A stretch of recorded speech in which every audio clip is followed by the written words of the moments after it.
Coming to you live from the scorching Arizona desert, this is the Dirt Life Show with George Hamill and Cody Sanders. What's up? What's up? Welcome to the Dirt Life Show, episode number 3. We are stoked to have you guys join us today. Our episodes are just doing awesome. I got my glorious co-host, Cody Sanders, in the studio. It's going to be a really awesome show today. We got Brett Carpenter from Rigid Industries coming on. The dude is just rad. He works for one of the raddest companies. He's got a really cool job. He does marketing over there, so he handles a lot of stuff with social media.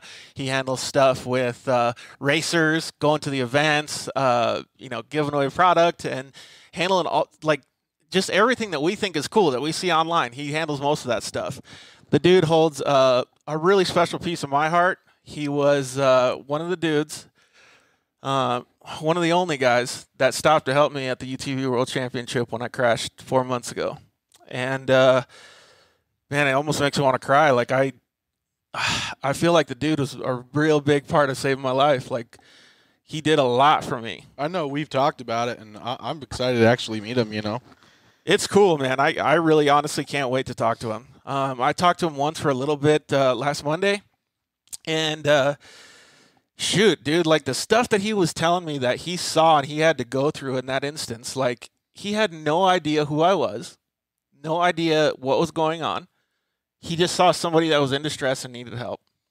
And I was thinking about the conversation that we had after he talked to me, and I thought to myself, if somebody was pulled over on the side of the road and had a flat tire, had a broke down car, would I stop? And I said, you know what, George? You probably should think about it a little bit more and be a better person like Brett and start helping more people. Yeah. Because if he hadn't have done that, I may not be here. That's right. So it was cool to see. It was cool to talk to him. And I can't wait to hear what he says about all this social media stuff and how it's changed the industry, changed the layout. It doesn't just change in racing. It doesn't just change in sports. It really genuinely changes society and people. And that's one of the things that I think would be cool if you and I talked about today would be positive stuff that happens in social media, giveaways, contests, all these crazy things. And then also the negative side, like haters. Yeah. I think, haters have a lot to do with the impact of people's well-being these days. You're always going to have it. Yeah, you're always going to have it, but it's how you deal with it, I think. Right. I know that a lot of people have a hard time dealing with it because they take it personally. They take it real personal. But I think just talking about it and seeing different points of view, maybe we can even have some people chime in on in social media. If you're on Facebook, just comment and tell us what you think.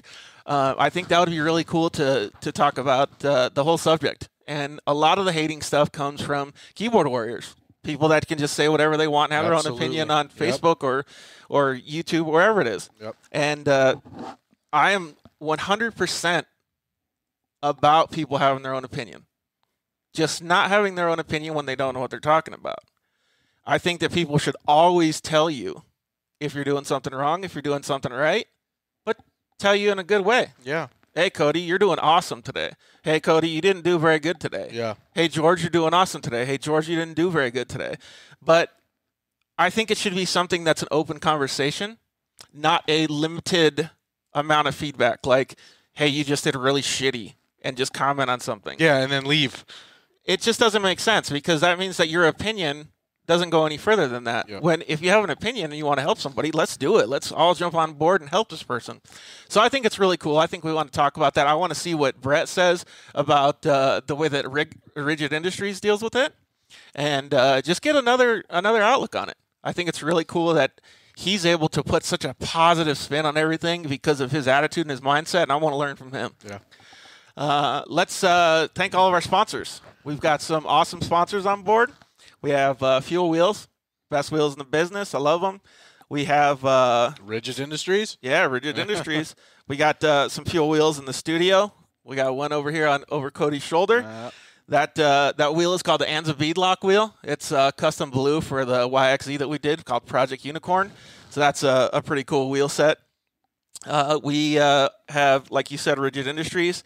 We're going to, when Brett comes on, we're going to do a giveaway for the Rigid Industries light bar that everybody did on social media. So we'll just have you pick one. Yeah. But I want to read you some of the comments, dude. Some of the comments are awesome. Like some of the Did you things. see me tagged in those things at all? I didn't see you tagged. Damn, man. Dude, where are your friends at? What is up? Talk about haters, But, dude. yeah, no doubt. They don't want you to win this They're light bar. Why "Guys, they hate? Oh, come on. But yeah, so I definitely want to. I think we're having some problems with the live feed, but I definitely want to go above and beyond and read some of those comments because I think some of those comments are pretty awesome. And we dude. got some of this stuff we're giving away, right? Yeah, so we just finalized all of the Dirt Life merch, and thank you so much for the people that helped and donated to give us this awesome merch. Like, not only that, as I saw that picture of somebody already wearing it on social media. So one of our friends, her name is Delaney, she came over and was our glorious model for the shirt. So nice. Tomorrow we're going to post up all the girls stuff. We have, here, show off the girls one too, man. So we got some awesome girls tank tops. So we got a white one and a gray one. And for the guys stuff, we got a print on the front. And we also got a print on the shoulder like the one that Cody's wearing. But these are awesome. Legit.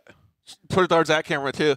They and yeah, like I said, I want to thank everybody that donated and gave away for us to be able to sell those things. So all the proceeds are going to go to making our podcast better. Yeah, I'm excited. So we got hats, guys shirts. We got 3 different colorways, all different sizes.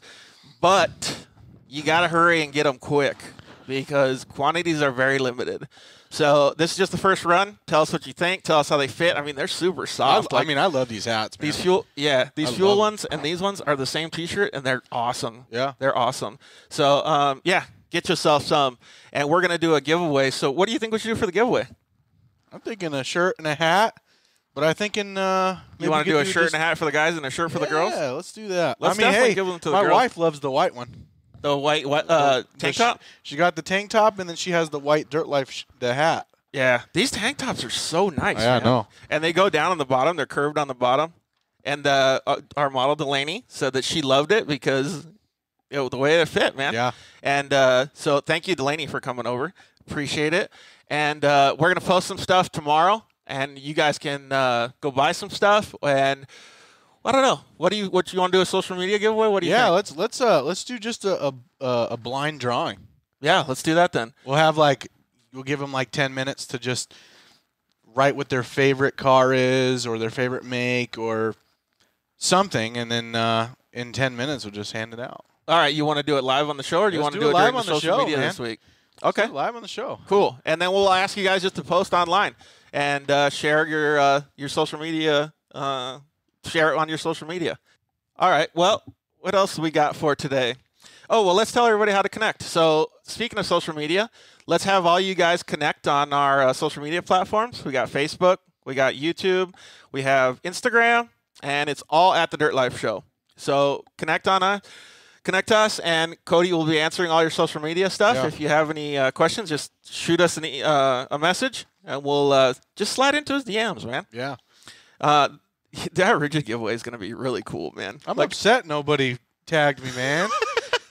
I kind of am too, honestly. That thing is expensive too, man. That's pretty good. I think everybody wants. That's a pretty bitchin' product. Everybody wants a rigid. Dude, that's what we should ask Brett tonight too. We should ask him and see what kind of cool stuff they got coming out. Yeah. Oh, you know what else I wanted to ask him too? Don't let me forget or chime in. I definitely want to talk to him about all the stuff that they do outside of motorsports. So they do some serious stuff with government and the armed forces and stuff like that. That's good to know. Yeah. That's cool. No, I want to hear about that stuff because honestly, seeing like those big, the TRVs and all these big trucks and all these real heavy equipment, like the badass stuff, I want to hear about that, dude. Yeah. So let's definitely talk to him about that. We're going to talk to him. What time is it now? It's around 6:10. We're going to talk to Brett in about 15, 20 minutes here. So let's get into the haters. Actually, you know what? Let's talk about what you did this weekend and what you got going on in the next couple of months, because I know you got some cool side-by-side stuff. Yeah, we this weekend, we just kind of took it easy this weekend. We're all going to the lake this weekend coming up for Labor Day. So that's been we've been excited to do that. We kind of, like I said, haven't been really doing much. The side-by-side world, it's hot right now. Yeah. But I've been working on my car, trying to get it ready for dune season, all the maintenance, stuff like that. putting new whips on it. So it's been cool. I'll rip it around the block and, slide around the corners, and it's that Vail life, man. Let's roll, man. I don't think I'll be able to, man. So, and another thing we should mention is we may or may not have a show next week. I have a photo shoot in Tempe on Thursday, and then on Friday, they're going to do some pretty serious ear surgery on my right ear. So, depending on how I feel on Monday, I didn't schedule any featured guests, but if we do have a show, there's a couple other things that I'd like to talk about and I'd like to get into since I've gotten most of the information back from my injury, from the people in my accident. I'd like to maybe just sit down with you and we could kind of go over it and help people understand what happened, because I know a lot of people want to know. Yeah. So we'll see. We'll see, though. Let's just see how I feel on We'll get Saturday into it a little bit today. Yeah. Yeah. Sounds good. All right. Like I said, we got Brett Carpenter on the phone today, or on FaceTime. He is just an awesome dude. And let's get back to what you were talking about with your weekend. The weekend went good, man. Like I said, I've just kind of been chilling out and kind of getting ready for Sandland, man. It's coming up. So it's going to be I've just been doing all the maintenance on the car. And, I would hate to have something catastrophic happen during a dune season. Yeah. That's the worst, you know what I mean? It's the worst time for something bad to happen. And one of, I used to go to the dunes and I used to just load up and go. Yeah. Change the oil every now and then. And I'm talking about on dirt bikes, but with the side-by-side stuff, I'd usually do the same thing, but I'd go and I'd have an issue. And then, so my crew chief, Brian Lopez, he was telling me, he's like, dude, no, just take 2 weeks before you go to dune season. Yeah. Maintain your car, strip it down, put it back together, just like you do the races. Yeah. And you'll have a much better time. And I started doing that, and it was, flawless. Yeah, I mean, I'm down to the point where now I just got to just make sure everything is greased up, all the fittings, and then I should be ready to roll. So, and it'll probably sit till then, other than ripping around the neighborhood, sliding around the corners. But that's about it. Yeah, that's cool, though. Yeah. And to keep it nice and shiny. Oh, yeah. Yeah, I think it's going to be pretty awesome this dune season, too. Yeah. There's so many people that are starting to get side-by-sides. It's crazy. We've thought it was big. 3 years ago, I thought it was insane. Dude, now, the amount of people that have side-by-sides and go to the dunes. Yeah. But I think it's bitching. Yeah. It's a perfect you know what? One of these years, we should do a podcast at the dunes, too. I'm down. We should. Dude, let's do it in the Clean Shock Therapy tent. Ooh. Get our sponsors involved. Their big old truck that sits out there, I'm in. And they got pavement, too. Oh, man, that would be super cool. Cool. Well, what kind of events? I know you have some events that you have coming up, too, right? Well, tell everybody what they're for, because you operate a Facebook page. Yeah, I operate a Facebook page. Most of you guys know me. I own and operate 520 Side-by-Side Facebook page. I know there's a lot of Facebook pages out there, but if you've never been on 520 Side-by-Side, it's pretty active. Do a lot of good events. Met a lot of really good people. But anyway, and 520 is the area code of the town we live in, called Tucson, Arizona. And it pretty much wraps around, goes all the way to Phoenix almost. So that's why I did it. But other than that, so we have my dune season. This year I'm not going to make it to Camp Razor, sadly. But Veterans Weekend will be my first trip. We'll all be out there hanging out. And then we have that, and then we have DDR, which is a Tucson thing, Darren's Dune Run. That's a big fundraiser event. It's really cool. For a guy named Darren? Darren, yeah. Yeah. So we do that, and then New Year's is a big trip. Thanksgiving is a hit and miss. We either go to the dunes or we go to Bowie Hotwell Dunes here in Arizona, Safford. What was the one that you guys do for Christmas? Is that like a Toys for Tots thing? Yeah, we do a big toy run. We team up with Goldie's Paint and Body. Yeah. Great people. Jeremy just commented, too? Yeah. Let me see. Oh, no, that was Jeremy Hibbler. It's Hibbler. But, yeah, Goldie's is a really good company, too. We decided to team up last year. This will be the third annual run I've done. And this last year, we decided to do Diamonds Children's, and we raised $20,000 for that, I believe. And that's a children's hospital. Children's hospital, yes. And we had a lot of people show up. We've had one of our RV dealers here in Tucson, Desert RV, teamed up with us, and then we filled up his personal toy hauler with all these toys. Really? Yeah. And then we rode. How cool is that? It's awesome. And then we went from Goldie's, and we went around through Tucson to Diamonds Children's on top of the parking garage. Mm-hmm. And all the kids at the local University Hospital banner, yeah. And then all the kids that are sick, they can't get out. They don't get to see, you know what I mean? They're stuck behind glass. Yeah. So they all, as we were riding up with all of our Christmas lights and everything, they were all Oh, just you know what? I think I filling saw up. some picture of that. Yeah. You guys all had. I got goosebumps, man, because it was insane. You guys all had the side-by-sides decorated with lights, right? On top, Christmas. yep. So they got to see us coming down the road, and then all you see is you look up in the distance, and they all swarm the windows, man. It gives me goosebumps because it was so cool. For them, that's like seeing Santa Claus sleigh coming down the street, it was man. Awesome, man. And then we kind of got split up. So like there was a lot of construction going on at Banner, and a lot of people. One guy made a right turn where he shouldn't have, wrapped around in a dead end, and he was made a U-turn, and it was all dirt, and they were sliding around the corner, just throwing this dirt up in the air. So all the kids were really loving it. Ended up working out really good. Right on. Well, Jeremy from Goldie's just popped on. All right. Hey, Jeremy, make sure you tell Margaret I need some more salsa, man. Dude, that salsa that she made was off the chain. Yeah, George gave me some of that salsa, man. I drank right out of that thing. Hey, Margaret, I need some. I need some more. And the jerky, man. Yeah. Oh. Dude, some of that stuff was just really good. Yeah. So those events all sound like a blast. Yeah. But I know a lot of our listeners may not be able to go to some of those events. So if you can, definitely hit Cody up on his page or message us through Dirt Life and get involved with those things because they were super cool events. They're super cool events, and all of the events that Cody does have an alternative. They're either helping somebody, helping an organization, or an alternative for people that haven't gone to a certain designated area to ride, and they can go ride with him, and he can take them out, or somebody that knows those areas, because Cody talks to all the people on the groups and make sure that they have a safe ride. So definitely join up with some of those Facebook pages or message us through Dirt Life, and you can get hooked in with Cody's stuff. Well, what I did this weekend was try to learn a little bit more of the broadcasting software. I could tell, man. It's getting wild over here. Well, I think it's getting a lot better, though. It's only our third episode. We've had a bunch of people commenting saying it's so awesome. Yes, and we're doing a great job. This is a perfect segue into the haters, though. Yeah. So I know that you and I deal with stuff a lot the same. We have a lot of the same mentality. You're a very good person. You always want to help people, clearly with the events that you're doing on side-by-sides. But just in general, when you shake somebody's hand, you mean it. Yeah. And you're a good dude. So when people are hating on stuff that you do, how do you deal with it? Man, I kind of, at first I don't really care. But then, as time goes on, it's like one person says one thing, and then before you know it, it all gets started with the sky's blue, right? And then down the road, all of a sudden, the sky's black. And it's like in their opinion or in their overall. People just talk, man, and you just got to learn to deal with people that. What I've taken it as is people who talk either are jealous of you or they just don't know you. That's how I take it. So as time goes on, you feel that these same people that you've heard talk over time, it's like, oh man, you aren't that bad of a guy. And I'm like, dude, I don't know what the problem is. That's how time goes on.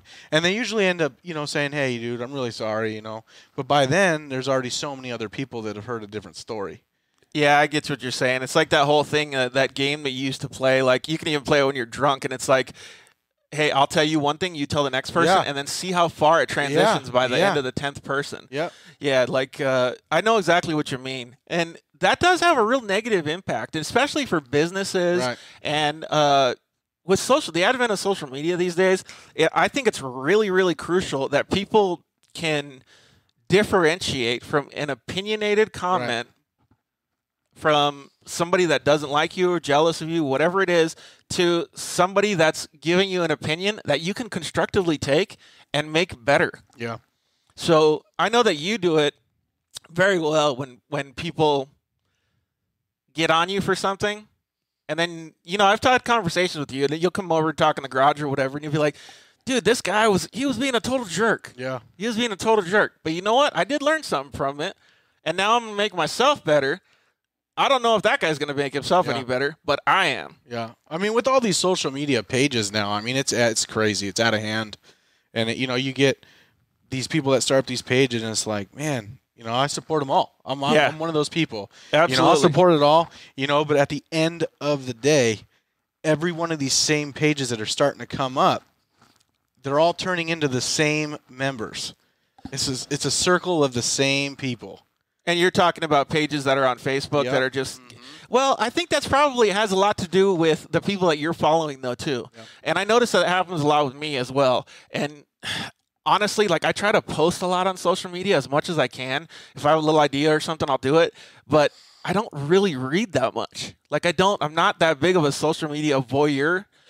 I like to understand and see cool stuff, but I kind of just use it as a platform for making my brain feel healthier and the stuff that really intrigues me. Like if I'm going to a concert, I'm going to listen to the music that I want to listen to, and I'm going to go to the concert that I want to listen to. And that's kind of where I put myself in social media too. So if I'm not interested in something, I just bypass it. Yeah. But there are a lot of things that I do like to see when it comes to people being haters, because everybody says social media is just people posting good shit, right? So you have to have that level of people talking bad about the good shit too, because it evens out a little bit. It gives you an overall perspective of what people's opinions are. Right. It just depends on how you take it. Because really, the thing that really bothers me, and I said it before at the beginning of the show, is when people talk about stuff that they don't know about. So if you're commenting a negative thing on something that you have no idea about, it's very, very hurtful and negative as a general context for the other person that you're talking to.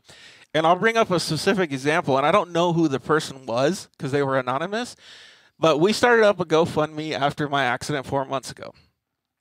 And the GoFundMe was started by my dad and Brian Lopez, and they had no idea what was going to happen to me.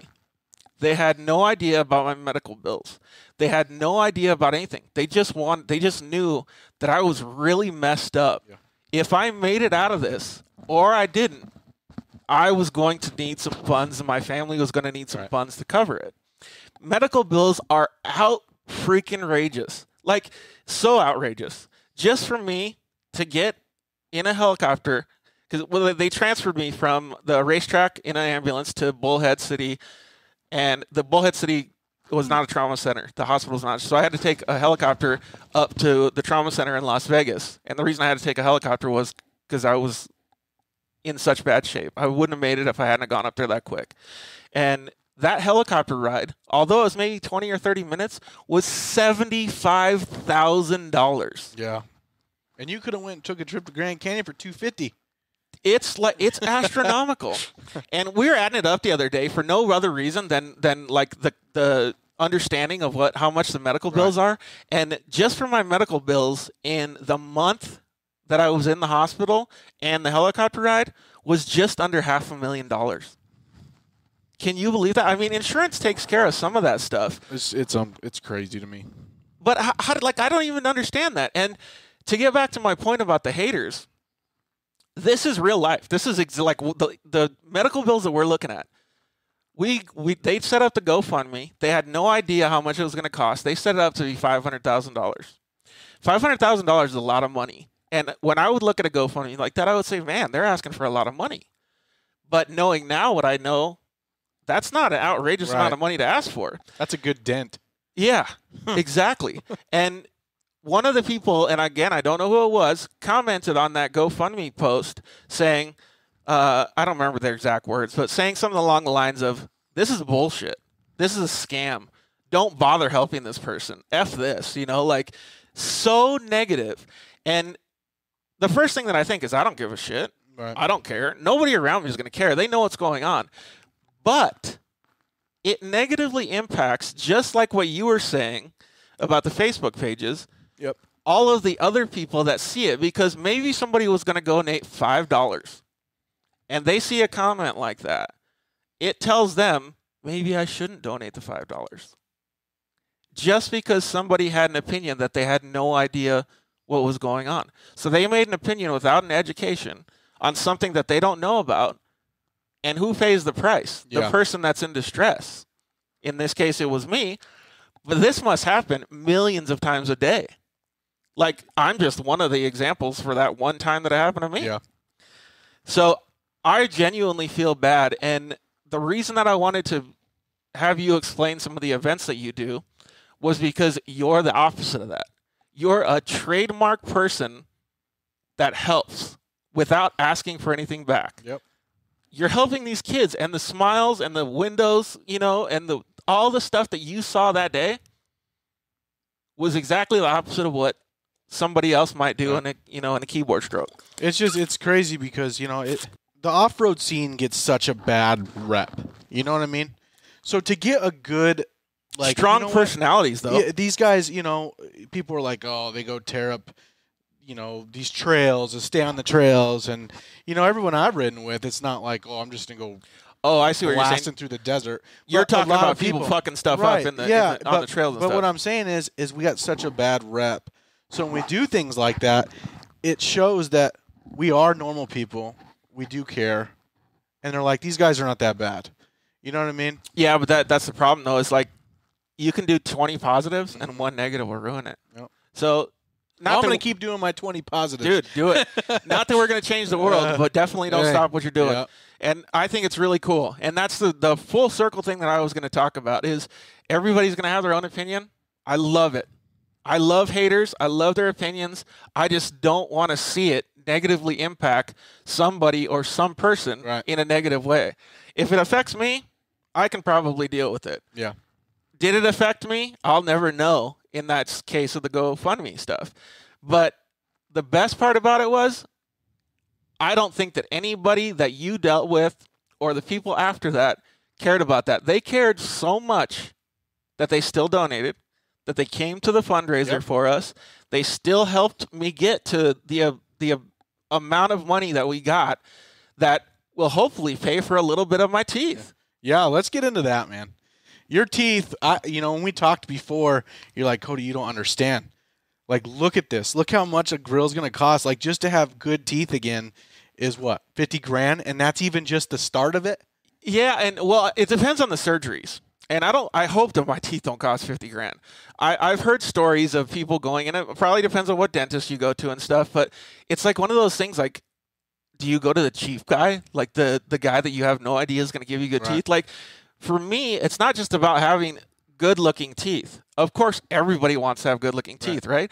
Now I have so many broken teeth and so many missing teeth that I can't eat that good. Right.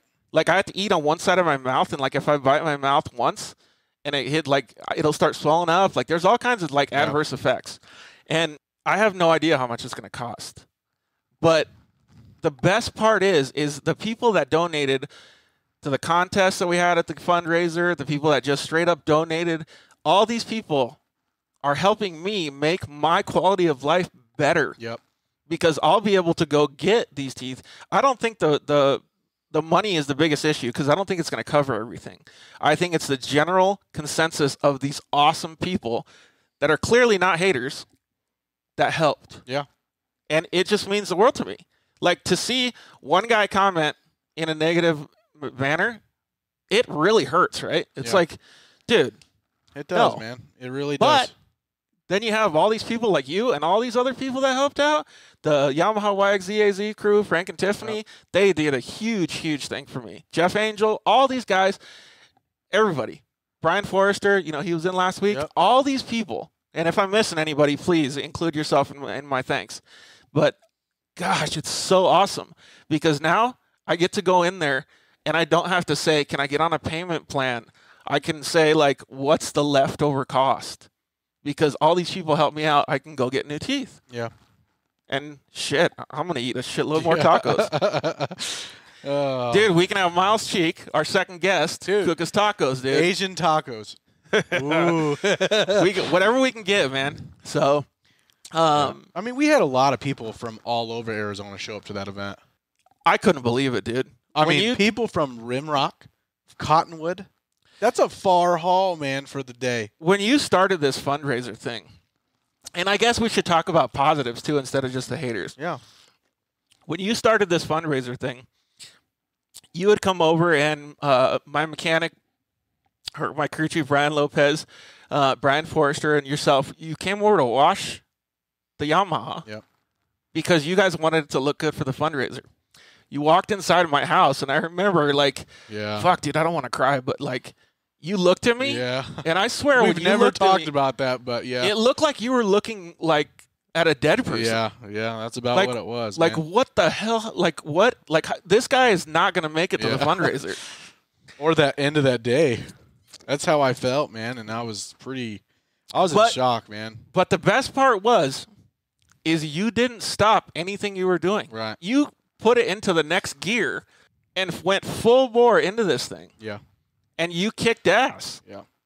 And you brought so many people along with you that kicked ass too. We had a good team, man. Dude, that is so good. We had a good team for that, and that's what it's all about, man, and taking care of each other, either if it was a someone like you who had a bad accident or somebody, who's going like through a really child tough, in the hospital. It's just a tough time. I think for everybody who goes through a tough time, each way you look at it, anything in life. Whether it's a mental disability, financial, medical. Yeah, I think it was a huge success on everybody. We had a good team come in. We teamed up pretty good with YXEAZ.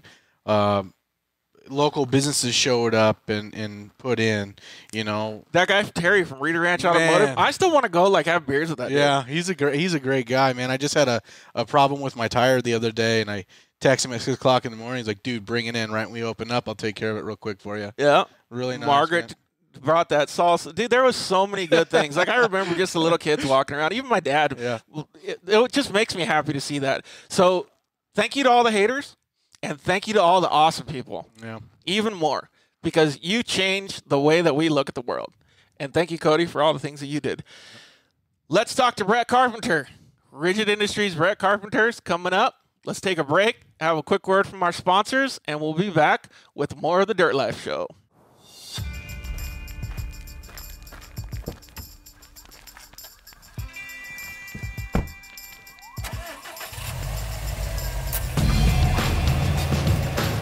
Introducing Rigid's new SRL Series light bar, featuring a sleek 20-inch curved housing, ultra-wide forward projecting beam pattern, and a unique halo backlight feature offered in 4 color options.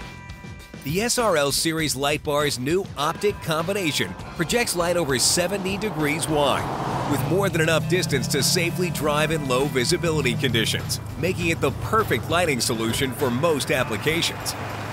The Halo backlight feature is offered in red, white, blue, or amber, and is wired independently from the forward projecting light. Instantly transition from style to function with the flip of a switch, making it easier than ever to own the night.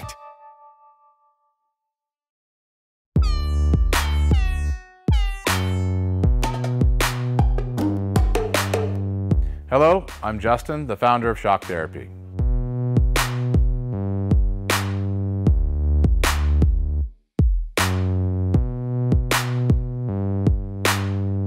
Shock Therapy has been around for 5 years, but we have personally been tuning suspension on off-road cars and race vehicles for over 25 years. We tune between 10 and 15 cars per day, every single day of the week. Our concentration is tuning shock systems and supplying components that improve the ride quality of your car in many ways. Not only do we work on the average UTV, but we also tune suspension for race teams and professional drivers.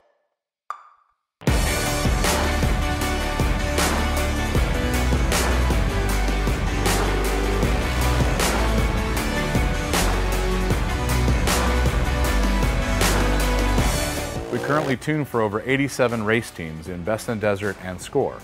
Our clients and race teams rely on our suspension components to allow them to win races and keep them safe. Suspension is a moving target. We are always trying to hit that target with every customer that we work with.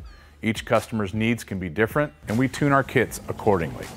Our research and development never stops. We improve our components every single day. As the industry evolves and improves, so do our parts and kits. As of right now, we have over 100 products for UTVs. So when you bring your car to us, you have the satisfaction of knowing that you have the most experience, the highest quality products, and the fact that your car is being tuned specifically to you.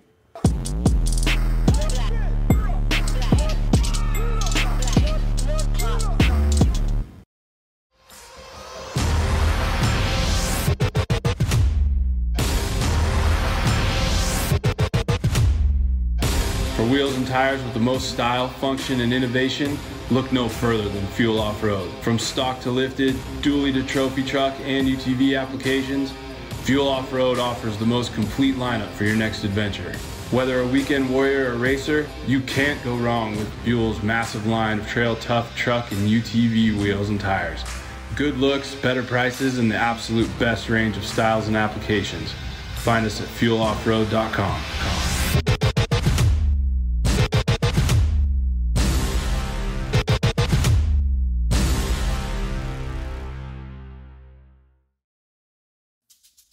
Hey guys, George Hamill here to talk to you about one of our sponsors, Solder Weld. Who is Solder Weld, and what is their impact on the off-road community? Well, some of you may have seen Solder Weld's booths at the races, Lint 400, Vegas to Reno, Score and Snore events, and the UTV World Championship. You're seeing their stickers and sponsor wraps on more and more racers' vehicles every year. But who are they, and what do they have to offer us as off-road enthusiasts? Well, late last year, Solder Weld introduced their new off-road repair kit to the off-road industry and sold out their first week. The interest was overwhelming, as many off-roaders already knew of Solder Weld's aluminum radiator repair rods, and now they were included in a convenient carry kit in camo or black. If you're a racer of any type or off-road enthusiast like myself, you're going to want to take a close look at this product. Solder Weld has combined some of their most elite products into one small kit that fits perfectly under your seat or strapped into your roll cage and allows you to make some insane fixes anywhere you go. How many of us have been in a race or out on the trail and got a rock chip in a radiator or a brake line? We've literally seen a top-tier desert race truck at the 2019 Mint 400 taken out by a simple rock to the radiator. If they would have had an off-road repair kit on board, they could have been back up and running in just a minute. The kit includes everything you need to work on dirty aluminum, stainless steel, copper, and many other metals. Solder Weld's cutting-edge technology allows you to make these fixes with extremely low heat and incredible high tensile strength, leaving you with a lasting fix every time. Don't be that guy who broke down on the side of the trail. Get your off-road repair kit today. Your friends will thank you. Welcome back, everybody. We got Brett Carpenter from Rigid Industries on. What's up, Brett? What's going on? How's it going, guys? We're doing awesome, man. We're in the scorching Arizona desert, as the Dirt Life Show intro told us. I don't know. Up there in Phoenix. You think we're hot? How hot are you guys down there right now? What was your temp today? Dude, it's like it's like 107, 108, 110. Yeah. I don't know. It's too hot. Hot enough to where I just try not to leave the building. Yeah, I bet. It's probably nice and chilly in your office, right? Yeah, not bad. Well, so Brett works at Rigid Industries. He deals with a ton of racers. And tell us a little bit more about what you kind of do on a daily basis over there at Rigid. Yeah, so I am I'm the marketing director over here at Rigid. So we've got, we handle a lot more than just racers. That's actually a smaller part of it. We go to 40, 50, 60 events, trade shows throughout the year. New product launches and campaigns and stuff like that. So I've got a team of there's about 6 of us. They're all just kick ass in what they do, and they are. They're each the reason why we are so successful. Our marketing is pretty strong, and that comes from the team that I work with. And so, but yeah, we're doing a lot. It's fast paced. We got about 10 things going on at once all the time, and we just have to keep on moving forward. So it's busy, but it's fun, and we're getting into the busiest time of the year, as you guys probably know. With just a bunch of shows coming up. Yep. Seen big races. It's contract time. Everyone wants to talk about 2020. Yep. So there's just a lot going on, which is cool. It's also busy. It's stressful. It's all the above, but it's fun. That's cool, and especially since you have such a good team working with you too. The one of the things that I was wondering was when you do have these contract seasons and things like that. Again, we're talking about racing a little bit, but you have to deal with a lot of racers, and we were talking about how social media impacts the industry, not just individuals. about how it impacts the industry and different changes. Like I almost want to call them climate changes, because social media is so up and down and so infrequent all the time. And you have different topics all the time. You have haters. You have people talking positive about the stuff. I think Rigid does a great job at managing all these things. So what kind of stuff do you guys see as positives and negatives from social media? From social media, I guess we look at it a couple ways. From a sponsorship standpoint, I think social media has been awesome, obviously, for everybody for the last 10 years, and just how you market products and how you market yourself and your brand and whatever it is that you're representing. Right. It's also challenging too, because, at this point, everybody, you get approached quite a bit, and there's a lot of people who will approach you with just some standard stuff that, they want you to sponsor them, and they'll tell you, I'll do this and this, and I do this on social media. And that's, in my opinion now, like, that stuff is just standard. Like, it shouldn't even be the point of discussion. It's now, what can you do beyond that? And how do you leverage your social media to brand yourself and market the products that you're representing, and the companies that you're representing? Because that's I think where the bigger strength comes, is what you do with it, Yeah. And so, we deal with that a lot, and it's, Well, that makes a lot of sense, because there's not just value in numbers, I think, with social media. Like, I've had a couple conversations, one with Ryan O'Hara from Fuel Off-Road too, about this. And he was saying that when he sees a resume is worth a little bit of the contract. Social media is worth a little bit of the contract. And I'm not just talking about a racer. Like, you don't have to be a racer to get sponsored these days. You can have a good social media presence. You can be, well, I hate this word now, but an influencer. And but you can really make a difference in a company's representation, depending on how you act and the people that you have in your following. And I think it actually does make a big difference. And the things that he was telling me, you might be able to kind of chime in on this. He was saying it doesn't matter how many followers you have. It doesn't matter how many likes you get. It matters how loyal the interaction is with the people that are judging you and looking at your profile, and what kind of context you can bring from the company standpoint out to the public. Yeah, no, that's a good point. And part of the process too is, like, if I'm a racer, which we've clearly found out that I'm not, one of the if I'm a racer and I'm reaching out to a new company or a new brand that I want to work with, I think that what gets missed a lot early in the conversation is, like, asking a couple questions, like, what are your marketing goals for next year? Like, what are you trying to accomplish? Do you have new products launching? Is there, what shows are you attending? Like, I think if a racer takes the time to ask a few of those questions and learn a little bit more about what the company is doing, I think it'll at least at a minimum extend the conversation, and it'll increase your odds of being able to work with the company. Maybe it's not a quote unquote sponsorship, but if you take the time to learn a little bit more about what the company is doing and how you can, once you hear something, you can jump in and say, oh, I can help you with that. Yep. And here's what I can do from a either a hospitality standpoint or B2B with some of my other sponsors. Like, I think learning a little bit more about what the company's doing can go a long way for how you approach that sponsor. Man, I agree 100%. And I actually have a good example of this too, is we had some support from Yamaha when the side-by-side stuff. And we did a very good job at just what you're saying. The way that it started out was a lot more organic, like what you're saying. I never, ever approached them. I said, what can we do for you? And, like, we just had conversations. I would always talk to the guys because we were doing good at the races and stuff. So we had a bro handshake here and there. But I said, what can I do for you? How can I help you? And it ended up that we were in a situation that one of their factory drivers couldn't go to a show in Arizona.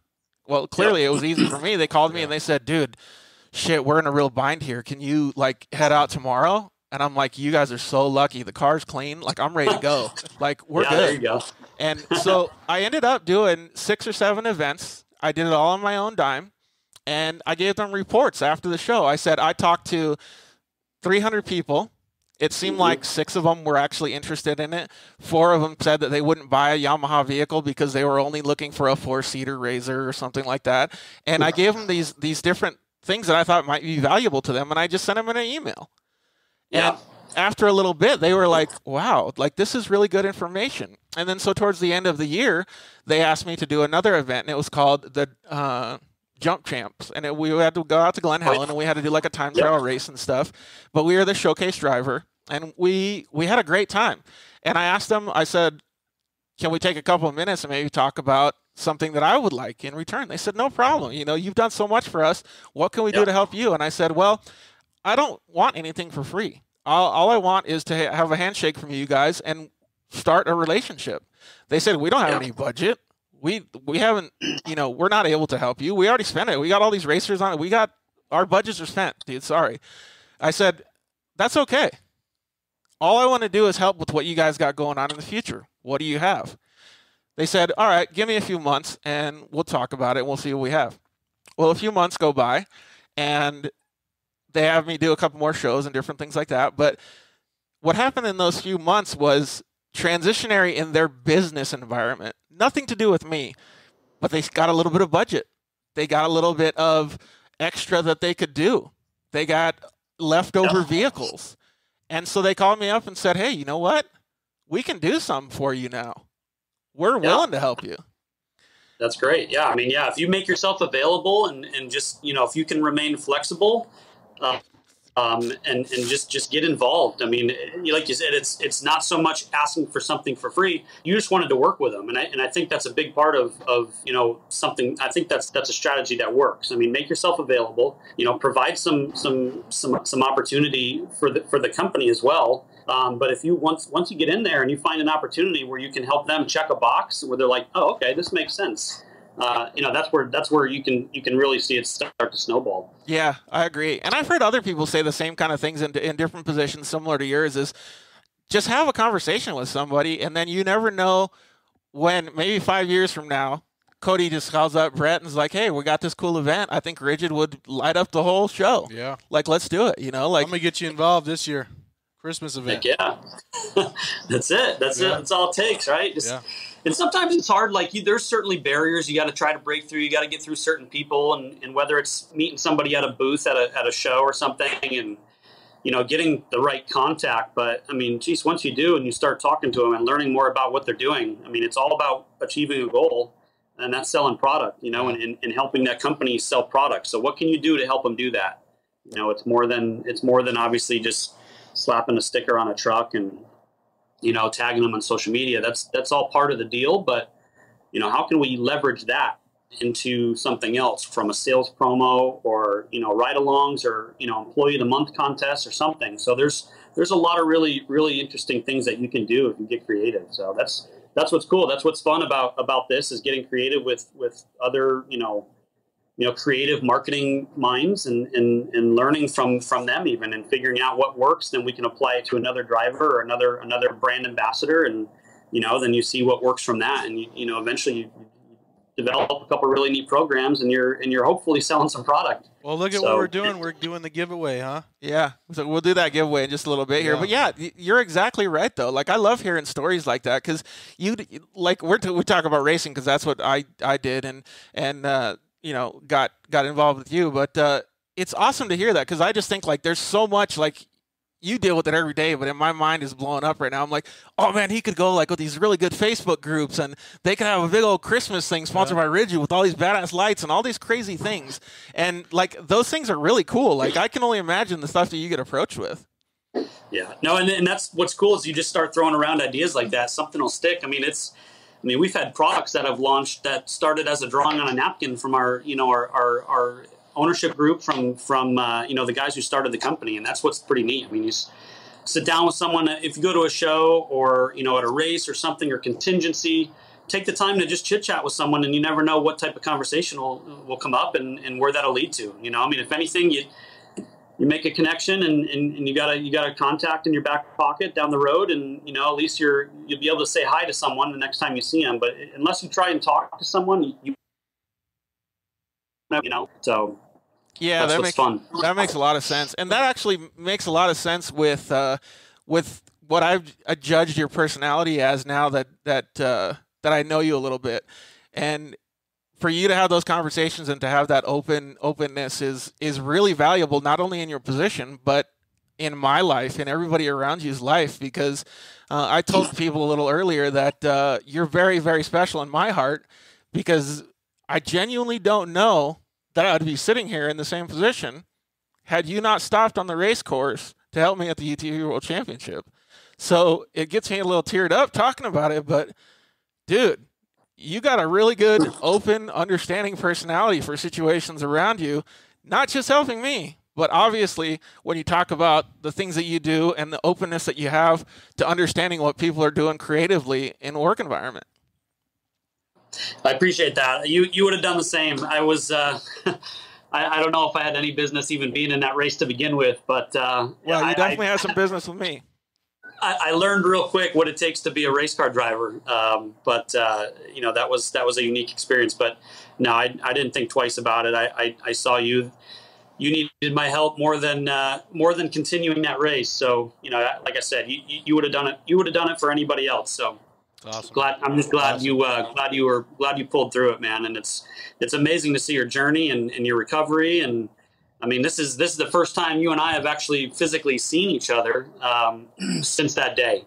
And you probably don't even remember seeing me there, but it's amazing to see what you look like now physically and your recovery. And I mean, the long journey you've had, man, it's quite impressive. And I'm pretty proud of you, man. It's pretty cool. I think really he just wanted to see the unicorn, dude. Yeah. I think that's stop and check out how good that Yamaha build was. That unicorn was that thing's pretty sweet, man. What a cool build that was. What a cool idea. So, I mean, where did the unicorn come from? Is it just a testament to your previous injuries and never giving up? And is that how it all ties together? See, I love how creative minds think alike. But yeah, so it was a little bit. So there was an idea that came across my head, and not that I like and love or unicorns. Now I do, clearly. But so now they're pretty special to you, right? I thought to myself one day, I go, I've been through a lot in my life. I've been able to get up from, a wheelchair and be able to walk again and all these different things. And they're things I'm never supposed to be able to do. Like I was supposed to be in a wheelchair, just. Well, the doctors still think you should be in your bed still. Yeah. So the things that I've dealt with in the past made me feel like, hey, you know what? I want to do a project because I've achieved in my mind what I think are miracles. Miracles are something that's not supposed to happen. Unicorns are not supposed to happen.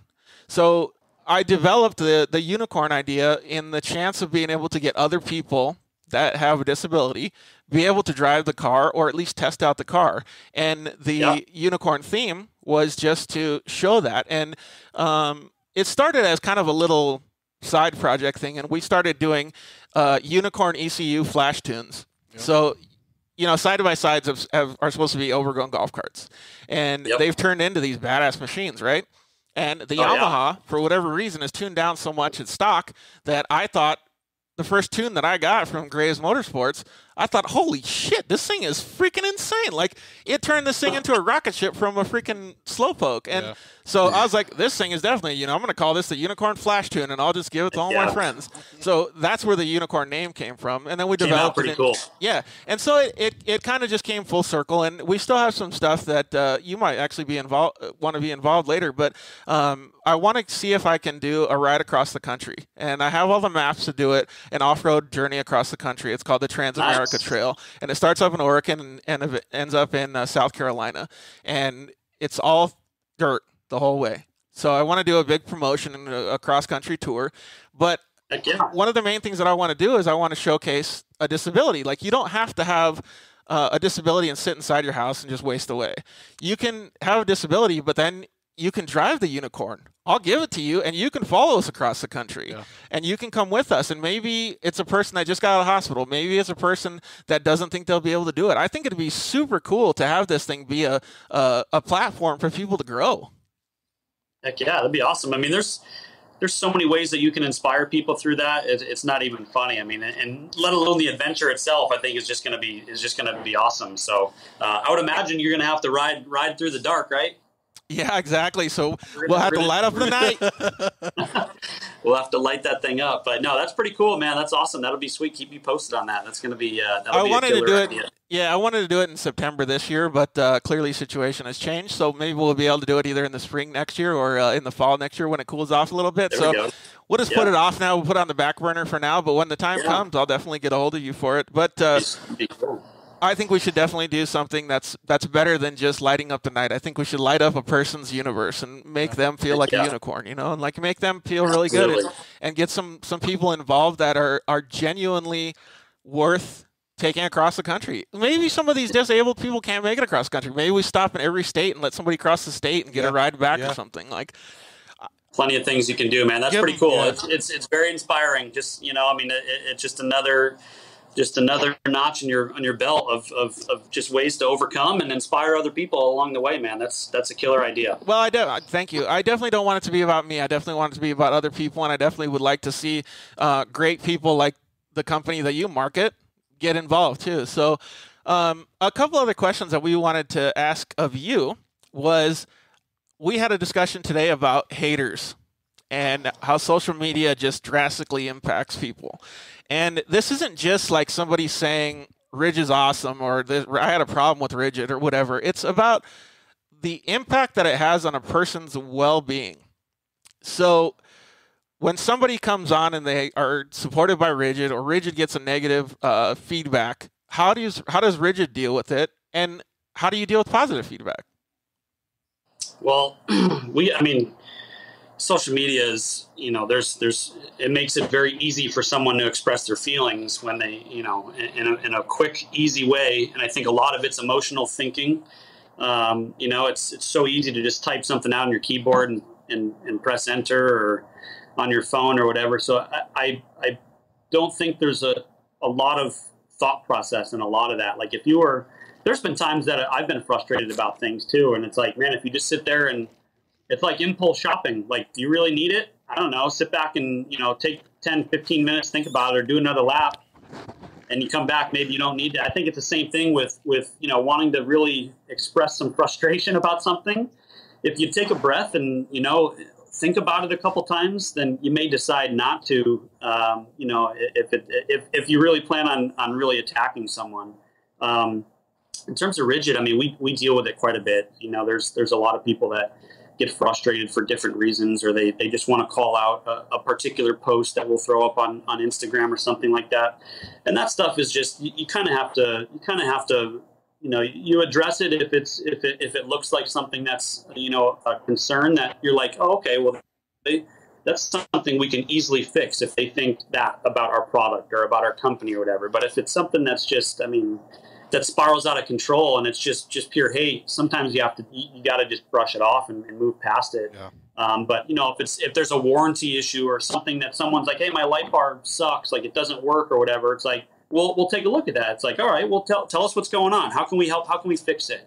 And, and nine times out of 10, we actually connect with the person and figure out what the issue was, why they decided to blow us up. And then we'll fix it for them and hope that they change their thought process. And 9 out of 10, they probably come back way stronger and happy, correct? Yeah, exactly. You can't please everybody, but you can certainly, we try, and again, the ones that are relevant to if it's product performance or something like that, we don't want any unhappy customers. So, you gotta kind of choose your battles, just like anything else in life. But it happens quite a bit. Well, that shows a lot in the just how good of a company is when they do that. And in Ridge's case, obviously they're an awesome company with awesome products, but the way that their team is taught to deal with stuff, I think that really has a big impact too. Because not only does he feel that way, he has all the other people under him feeling that way, and they all react together. So if there's a negative thing that comes up, they'll bring it up to him or whoever it is.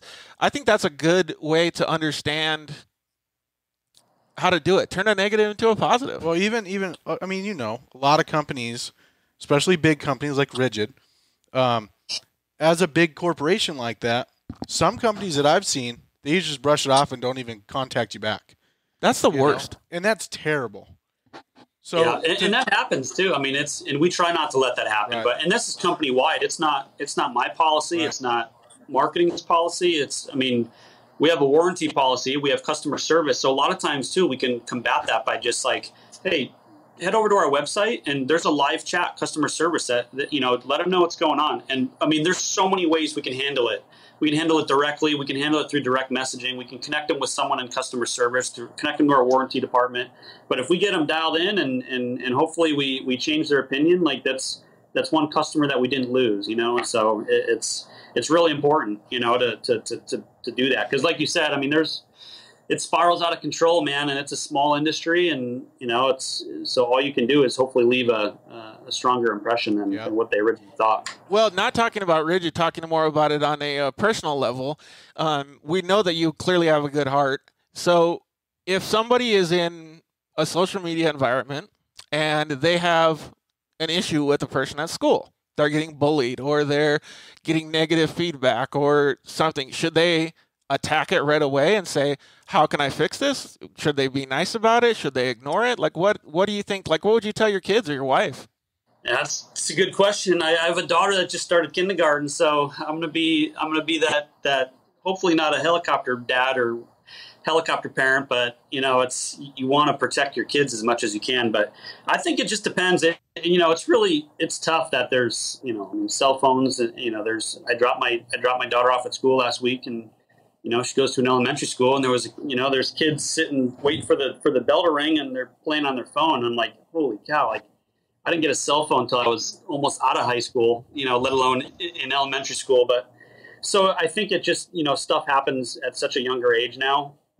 And you can't, as long as you can prepare your kids as well as possible, then you hope that they make good decisions. But, for one, you want to say, hey, you got to defend yourself. But at the same time, you got to be smart, too. And, I'm sure my wife would think differently than I would. But you don't ever want your kids to get hurt or feel bad or, they come home and say someone's picking on them or something, that would devastate me. So, well, it's so easy now. I think it's tough. Yeah, it's so easy to be bullied, or everything is so easy now. Before it wasn't like that. Meet me at the bike rack, after school bike rack. It's not like that. No. Well, I feel like it's easier to deal with stuff like that. I guess than what Brett's saying is just maybe like have the open lines of communication, very similar to what he does at Rigid. Have the open lines of communication with the company and with the customers. That's funny you mentioned that about how that's how it used to be handled, right? Like. Man, there was a spot for that. Oh yeah. Usually it's behind the bleachers. Yeah. Usually it's behind the bleachers on the football field, right? Yep, something. But yeah, it's a different time, that's for sure. But a different and more difficult, more confusing, more emotional time. I mean, for everybody, and so that's the hard part about raising kids in this environment. Well, the reason that I asked those questions is because I want it all to circle back, and I want to understand a little bit more about. Not that we're going to change the world, because our little show isn't anything yet, but I would like to make sure that people understand all of this goes full circle. The things that you say are not just comments coming back to you. The things that you say on other people's platforms can negatively impact what you could potentially be getting for yourself in the future. So if you're out there talking shit on a social media group and you go and ask for a sponsorship from a guy like Brett at Rigid, there's going to be some negative impacts on that because he doesn't want nobody talking negative about his company. Yeah. And for the people that have open lines of communication, they may not have those negative things to say. They may call Rigid directly and then make their opinion after that. Yeah. Yeah, and it's a small, like I said before, too, it's such a small industry. Like, you got to be careful who you talk to and how you talk to them around, industry-wide, because it's just like, then you may need something in a year or two. You may need help at a race, or you may need help somewhere. Or you never know when you're going to need some help on something. And there's word travels really fast in this industry. It's really tight. I would say the industry as a whole certainly rallies together when there's people need it. Yeah. And there's great companies and organizations, but. On the flip side of it, things can spiral out of control for somebody pretty quick. That's what I've seen. I mean, it like I was telling you earlier, man, you come into it saying, hey, the sky's blue, and it goes through this line of people and companies, and now the sky's black. And I said it was blue. You know what I mean? Yeah. And that's how, and it's really hard because then you you have to pick and choose. I mean, you should never have to explain yourself to anybody, but in this day and age, sometimes you have to be okay with everybody. It's a rough life we all live now. It's not the way it used to be, man. Well, all right, we're over the haters, dude. We're on to the positive stuff now. So what did you like? How did you do at Vegas to Reno? Like, how was that? Vegas to Reno was cool. I was out there for a quick in and out. It was like 140 degrees out in the desert. Oh At least it felt like it. No, it was. I went out there for qualifying. We had a couple guys out there that, couple new racers to the team, and some of our premier racers were out there qualifying in the unlimited classes. So we're out there to support them. It was hot and dusty and stuff. So I hung out for contingency the next morning, and again, just did some networking, just talked to some people, visited with some of our teams, connected with other people in the industry, and then I headed back to Phoenix, and I did the whole watch the race from a screen, follow the dots on the screen kind of thing for on Friday. So that was my Vegas to Reno experience. But the race was great. We had a couple class winners. CJ Hutchins is a new Class 1 car for us, and they won. First race with us, so that was pretty cool. That's not one of those all-wheel drive Class 1s, is it? I guess they call it the 1500 class, but it's the unlimited buggies. They qualify with the trophy trucks and stuff like that. Was his particular car the two-wheel drive or was it four-wheel drive? Two-wheel drive. Oh, yep, okay. Yep. So, and then we had Jerry Zayden and the Camberg team had a really big win. They qualified first. And they led wire to wire basically, and they brought the win home. So that was pretty cool for them and for us. So yeah, it was a good trip, good race, and that's sweet, man. What kind of stuff do you guys usually do for the chase trucks though? Because you guys have a lot of chase trucks that need that stuff too, right? Yeah, the chase trucks are actually what we focus a lot of our lighting setups on chase trucks because that's where a lot of the need is. I mean, you equip the driver and the race vehicles with their lighting package, but then I mean there's like Baja 1000 is a 24-hour race, so they need to they're making pit stops at 10, 2 in the morning, 4 in the morning, all hours of the night. So we focus a lot on chase truck setups and make sure we provide each team with the best package that they're gonna be the most successful with. So do the race trucks come in for their pit stops and stuff? Do they have the light bars already on, or do they have to like switch them out and put them back in like right before they go out at night? It depends on the driver, but I mean they come off, they put them on. Andy McMillan's one of our trophy truck racers, and he doesn't always run his lighting package on the roof. They'll come in and basically put that on before they head out for the night for the next 4 or 5 hours. So, but it just depends on the racer and what they prefer. That shows a lot about the quality of the product, and if it can actually withstand, taking the impact for that long duration of time, 1,000 miles, just getting hit by rocks and stuff. Oh yeah. And that's a tough one too. But once hopefully they're out in clean air. That's what you hope. They're out in clean air and they can just put the light bar on the roof and go as fast as they can. But if they're stuck in the dust or in traffic and they're getting roosted and all that, I mean they certainly take a beating. So we've seen some pretty cool pictures of pretty blown out lights after a race, and it's always cool to see them still working and stuff like that. So yeah, that's awesome, dude. You know what they should come out with? Light bar tear-offs. There you go. Yeah. How fun would that be? Yeah. Like a little wiper that goes across. Yeah, something like that. That'd be fun. Well, before we get to the giveaway, I wanted to see more about what you're into, like for hobbies. Like, what do you do when you're not working? Man, when I'm not working, I'm just hanging with the family, and just we try to go to the park and get outdoors and do some fun stuff like that. Obviously, it's hot for 4 or 5 months out of the year, but we're gonna hopefully get some cooler temperatures soon and go hiking and stuff like that. Play outside. My kids love to go to the park and stuff. So I mean, it's pretty dedicated to family time when I'm not working. travel on the weekends, so it makes the weekends home that much more valuable, which is always fun. So, but yeah, I mean, if I'm not working, I'm usually hanging with my wife and my kids, and football season's coming up, so probably watch a few football games. And who are you gonna go for? Who's your team?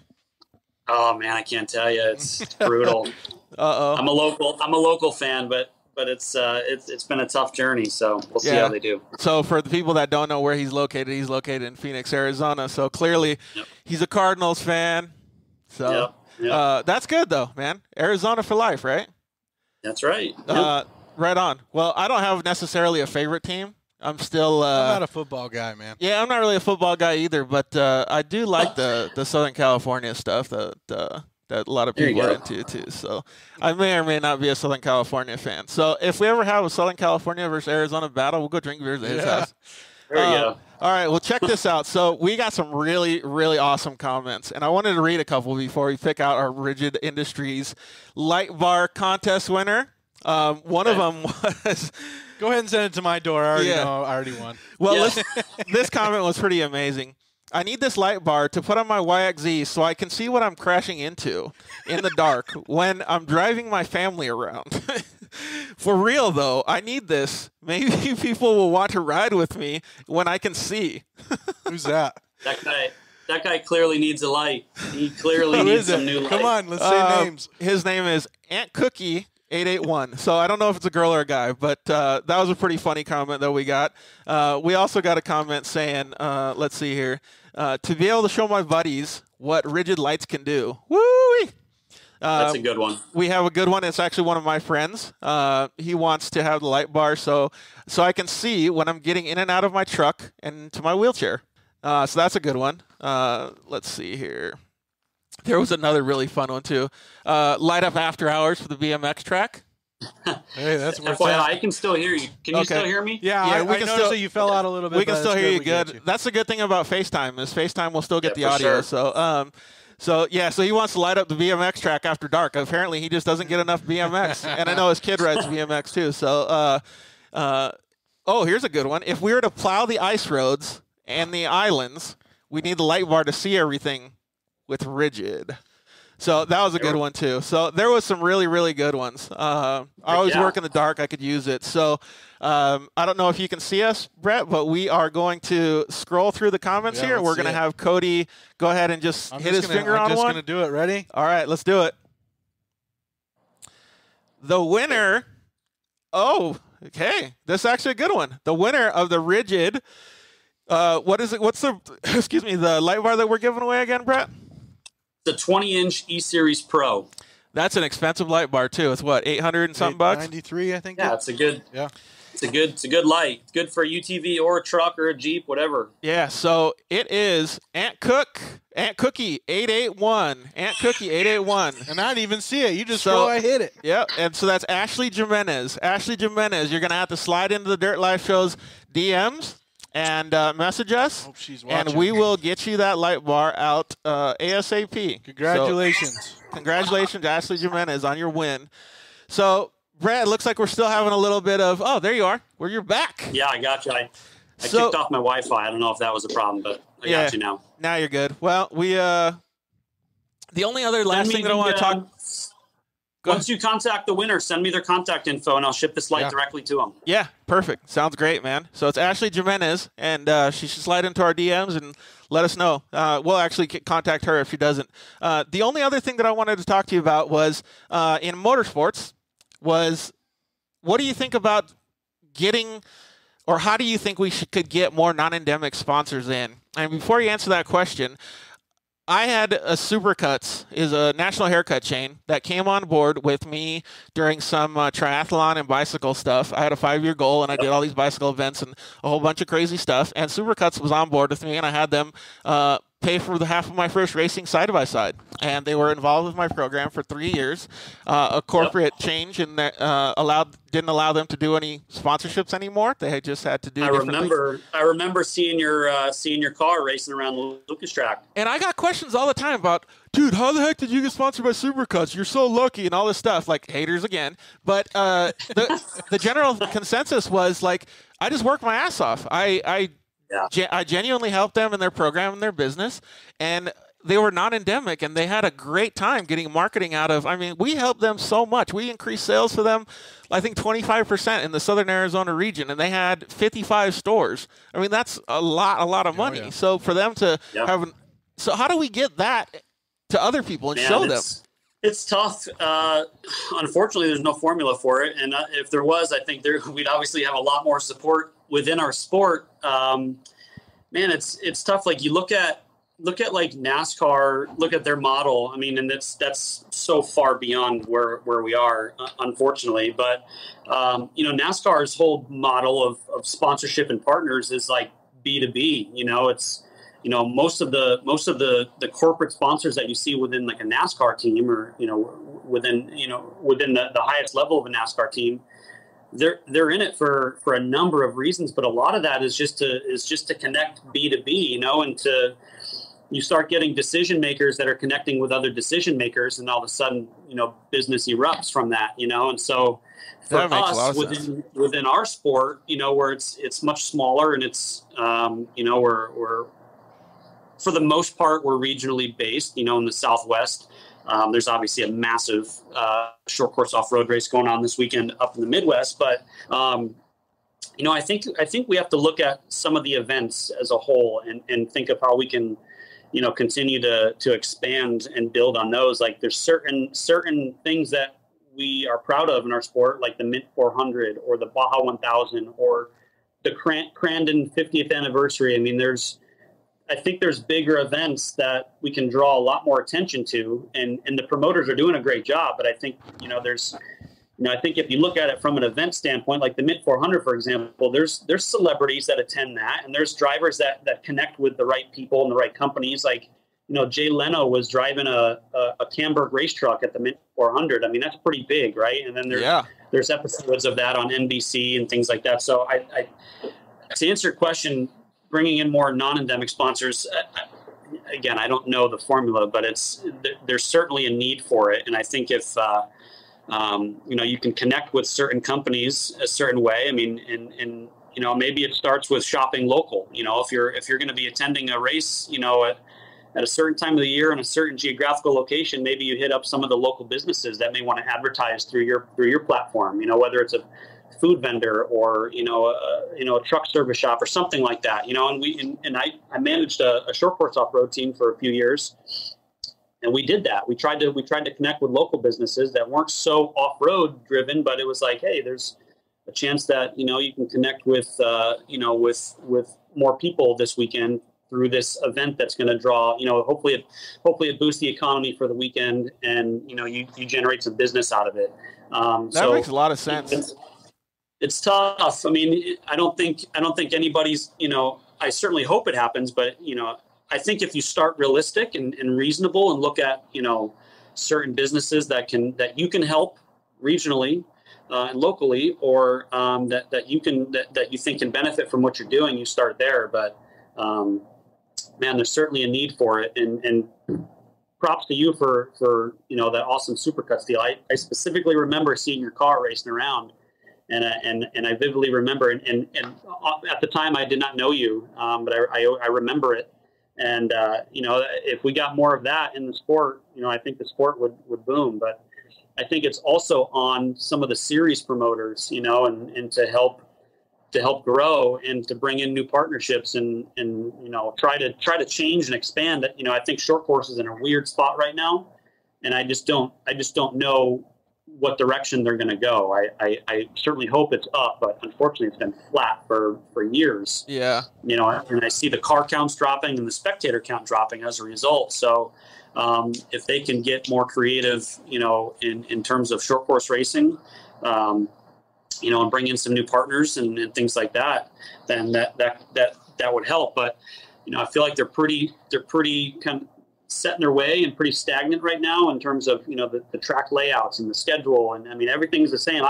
It's on script, I could predict exactly how a race weekend is going to go. Oh, yeah. You know, because I've seen it for years. You know, going to the same races, the same track, the same schedule, the same drivers, the same everything. Yeah. And so I think that has to change to bring in more partners. You know, from the outside once they see it growing, because even a small sport like Supercross changes the track every time, and like they have a bunch of different things, and they market the track as like in Redbud they market the track as Larocco's Leap is the best thing. So they have certain things that they pick out and they make it interesting for the fans.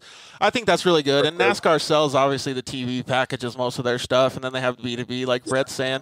I do really agree with you on the events thing. I think the events is really important because the events are driven by the fans. And I know that the non-endemic sponsor that I brought in, Supercuts, was very, very key on having an ease of sponsorship. And when I say an ease of sponsorship, they didn't really give a shit about sponsoring me as a race team through a series. That didn't really do anything for them. However, if I marketed one event that they could all come to, that we were going to have a huge blast for all of their employees, and it was going to change the morale of the employees, and we were going to do all this cool stuff, they would pay for that. They were on point with that. Yep. It's hospitality. It's creating a program around what they're trying to achieve, right? So, you know, you give them the opportunity, and most Supercuts employees probably don't even know what off-road racing is, right? But you bring them out for a weekend, a bunch of local Supercut stores, they get to see it, and they're like, holy cow, this is awesome, this is amazing. And then, you know, they can hand out coupons and promos and collect leads, you know, things like that, and actually collect some data about the demographic and who's going to these races and how they can reach them. But yeah, if you can connect that way and create a program, as opposed to just, again, it goes back to reaching out and finding out what their goals are and how you can help them achieve them. But I think just like with Supercuts, it was a win for just the employee morale. Like half these employees went back to work the next day or the following week, and they knocked out like 3, 4, 10 haircuts. Like they were killing it, like doing so good. I remember that. I remember how busy that guy was. So it was cool. And we're an off-road too, right? Like everybody, you've got a race car, like, you know, and pre-runners and UTVs and stuff. Like, man, you do a arrive and drive type program, or give somebody a ride. You know, a sales promo where someone gets to come hang out with you for the day and ride in your race car. Like those things go a long way, you know, and it creates a lasting experience for somebody. So yeah, it's just a matter of creativity, and, you know, connecting with some of those brands is the hardest part. But I think once you do, you can certainly establish a good program. Well, thanks for all your insight, dude. I really appreciate it. Last question we have for you is, it's actually a 2-part question, but what do you have in the future? And what do you want to be remembered by? Like, what do you want to have people know you for? Man, tough questions. Future, you know, I guess, you know, I should have a plan, right? You know, we have a lot of really cool things that we're trying to accomplish here at Rigid. And so, you know, we got goals here. We've got an exciting year ahead of us. You know, end of 2019, we have an even more exciting 2020, you know, with some really neat products and stuff coming out. You know, and I've got goals here within the company, and goals for our team, and goals of how we can bring Rigid to the next level. You know, and then outside of that, you know, I hope to keep learning and growing. And, you know, this is actually not my first stint at Rigid. I worked here before at kind of a lower level, and then I left for a great opportunity, and I learned a lot in 2 or 3 years that I was away working for an off-road racing team. I brought what I learned with me, and I hope I improved, you know, that team and from a marketing standpoint, and hopefully I brought them kind of up a notch. And then from what I learned there, I was able to come back to Rigid and move up. So I hope to continue to do that, you know, and I don't ever want to go backwards. And I don't think anybody does, but I certainly hope to, you know, leave a lasting impression here. You know, not going anywhere, but I just hope that my impact here is seen, and hopefully we can continue to, you know, just get better every day. And like I said, we have a really exciting, you know, 2 year, 3 year plan here. It's going to be a lot of work, but it's going to be amazing. So just want to keep getting better. Yeah. Just want to keep getting better. I love that, man. You know, we get a lot of people saying, oh, well, I just want to be known as the baddest dude ever. Like, I just want to be known as the baddest racer. But he's got realistic plans. He wants to take care of his family. He just wants to keep getting better. That's a solid dude right there. Well, thank you very much, Brett, for giving us an insight into not only we can't wait to see the new Rigid products coming out, but a little bit more. Yeah, man, you'll be able to see some of them coming up here in the next couple of weeks at Sam Sports Super Show, Off-Road Expo, SEMA. A lot of really fun events over the next few weeks that, over the next few months that we'll finally be able to start showing some of the stuff we've been working on. So really neat piece of content will be dropping soon. It'd be fun, man. It's going to be, hopefully it brings Rigid to the next level, and I think it will. And I just want to say too one thing, and not Rigid related, but I want to shout out Mike Gardner. He's the one who made that race happen for me. Oh, at the YouTube World Championship. Well, there you go. See, it's the little things, man. That's what matters, right there. Yeah, without Mike, I would have never gone there to race at least. And I unfortunately I did not bring his car back the way he delivered it, but we got through it, and I just wanted to give him a shout out, man. I appreciate what he did for me too. So Mike's an awesome dude, and we're gonna have him on the show in October. So Mike, that's right. That's what you were telling me earlier. Yeah. So Mike and Danielle, welcome to the Dirt Life, I guess. Yeah.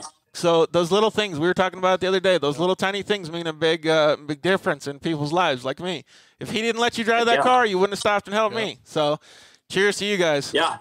I certainly wasn't there to race. I was there for another reason, I guess, right? Well, so we'll life sends us in crazy directions, but I'm glad that you made the choice that you did.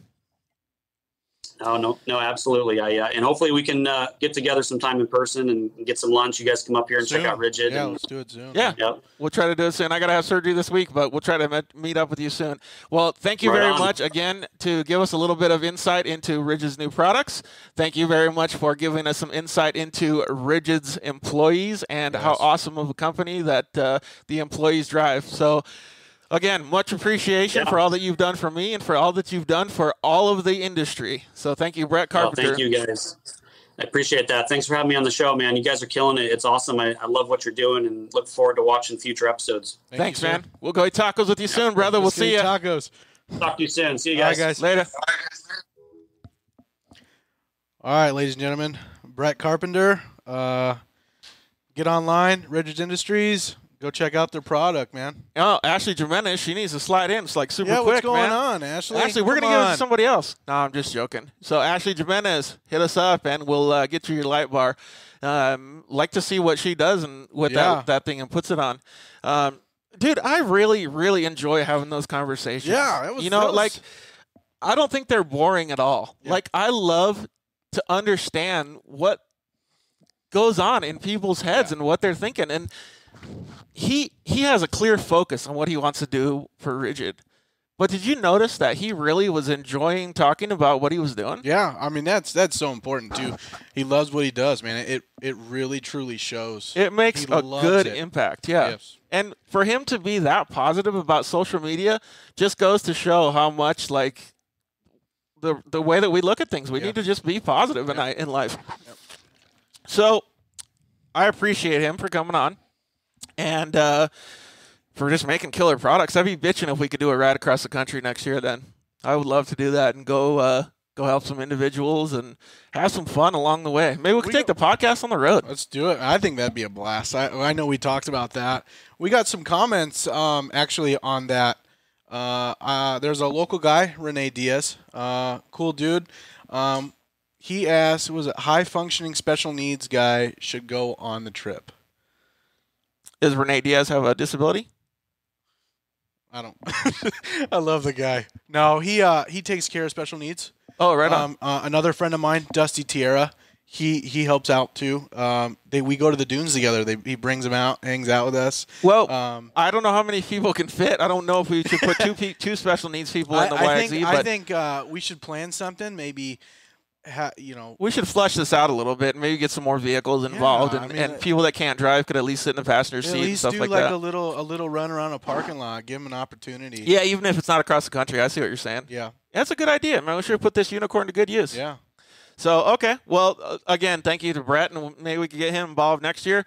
Let's end the show by saying go pick up some merch. Get the merch Dude, quick. It's going out. Look at, I got this camouflage hat. Oh, man. The girls' tanks are still, I think, my favorite. They're these racerback I know my tanks. wife loves this hat. She wears it all the time. She comes back from the store, and she got her Dirt Life hat on, and it's like, wow.